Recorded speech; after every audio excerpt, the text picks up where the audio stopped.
Bashim Yahushai. Bashim Ragagadas. Duada Yahweh. Duada Yahweh. Bashim Yahushai. Shalaki Yahweh. For my sins as I cry. Kolo Yahweh. Bashim Yahushai. The water, Yahweh, for your mercy all the time. Kolo Yahweh, Bashim Yahushai. Shalom, shalom. It's your brother Obadiayahing. And coming to you with a lesson this afternoon. Obadiayahing spiritual arrested development. And we're going to get into it. But before we get started here, I want to go into just a little bit of, I guess, I don't really kind of do spiritual rants, like in terms of what most people do, a spiritual rant. But I guess it's sort of like a subtle spiritual rant to a certain degree. And I want to get into explaining what I mean by that, because I think it's important to address things appropriately, before you get hot and heavy into a situation. You definitely want to explain all of what, you have to deal with and what's going on in many ways. Let me grab my specs real quick, because I need them to read. So just give me a second here, and I got them, and I'll get them, and I got them. I want to just explain, Shaki. Second, all right, got my glasses. I want to explain some of the content of what I basically I wrote down, because it's in line with my my scriptures and also my presentation of what I'm going to bring out. Now I'm going to bring to you a post that I did. I think it was about 2 years ago. It was called Spiritual Arrested Development, and the abbreviations of S.A.D, S period A.D, A period D period, S.A.D, because it is a sad situation in terms of the clarity in the misunderstanding and not picking up on the clues that the Most High has provided for us as we go through this transitional prophetic process that we're dealing with now, in terms of getting to the end and then into salvation as being what we are all, we're aspiring to get to. Okay, so let's do that. But first, let me read what I wrote down from what spiritual arrested development is, in terms of how it comes together with what we're going through right now, and what the Father is completely taking us through. And then I'm going to ask a couple of questions, and I want any comments to feel free to come on in and tell me if I'm wrong, tell me if I'm right, tell me what you think in terms of that. Of course, scoffing, ignorant comments. The Father is poised to have what happened happen, and we're going to address that. But let me read this first, okay? Spiritual arrested development. As I said, this is an experience of spiritual mental disorder that can arrest personality development by causing stagnation of maturation, of maturity, that persists after this. The disorder of remission,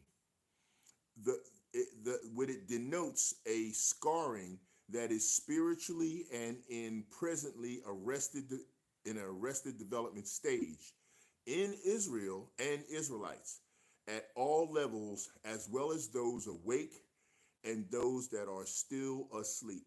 So you see, this is a spiritual mental disorder that can arrest personality development, causing stagnation and immaturity or maturation that persists. Okay, in this disorder, even under remission, it denotes scarring that is apparent in their spirituality, and is presently an arrested development stage that Israel's going through. I'm talking about the whole house, everyone of Israel, and also Israelites in general, in particular, and those that claim to be awake or awakened in terms of pertaining to offering the truth in the measure and in the aspect of the ability that they believe the truth is being warranted through them. So again, that's S.A.D, spiritual arrested development. Now, let's talk about this for a second. I would say, from studying and being in this transitional prophetic process of going towards and growing in the truth, trying to pick up on the clues that the Father presents through Yahushua and the angels for us to get from point A to point total Z, I guess, just using that as a metaphor. We bring in two categories of spiritual understanding that we try to operate under. Okay, on one side of the category, let's just say we have the carnality. We have the carnality of the presentation of the truth, and we have the spiritual reality of the presentation of the truth. So you have the carnality of the presentation of the truth and the spirituality of the presentation of the truth. And then what seems to happen a lot is we have a lot of blending.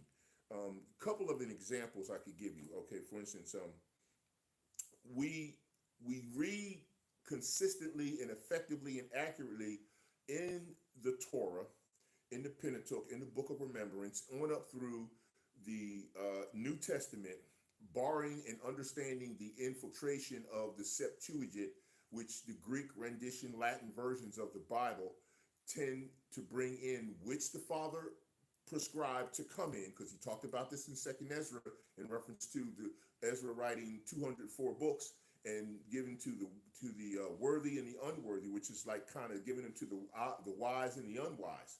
And then they're going to make interpretations that they envelop and develop into something that they call religion, because the Father never gave us religion. So he just gave us law, statutes, and commandments. But not to digress, to continue on.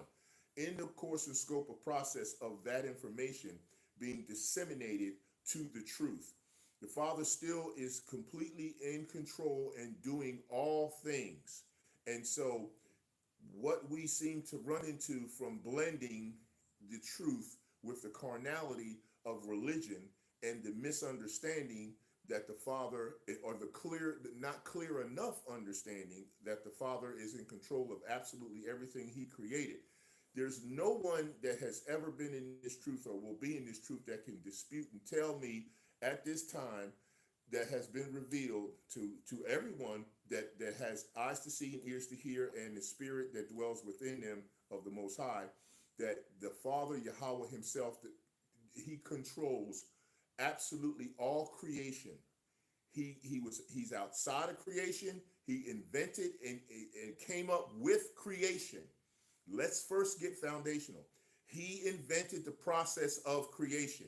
Then everything that goes in creation, he also invented that, gave it to his son, gave him the electrochemiluminescence, if you be so kind as to hear it and receive it. And then Yahushua and angels went to work to do the construction of all of that will exist in creation. But the Father is the anchor of all of this. He controls absolutely everything. Now, from that foundational platform, it should be evident, and it should be, when I say prevalent, it should be something that's pushed out continuously as truth and accuracy, that everything is foundationally anchored to Yahweh. And he controls it all with all of what he created. And all his creation worships him in the way that it was and is created. Now, barring what he's done with us, those levels of creation all had the process and the similitudes that have been brought forth to give us understanding at the level we have been created. You can't go past that point. Now, some of us are given a little more, but never given all, okay, in terms of everything that he did in creation when he created creation. This is not complicated, okay? We all know if we ask, where did everything come from? Except for those that are completely spiritually blocked and not allowed to understand and see this. You're going to come back with God, as they call him, which is Yahweh, created creation and everything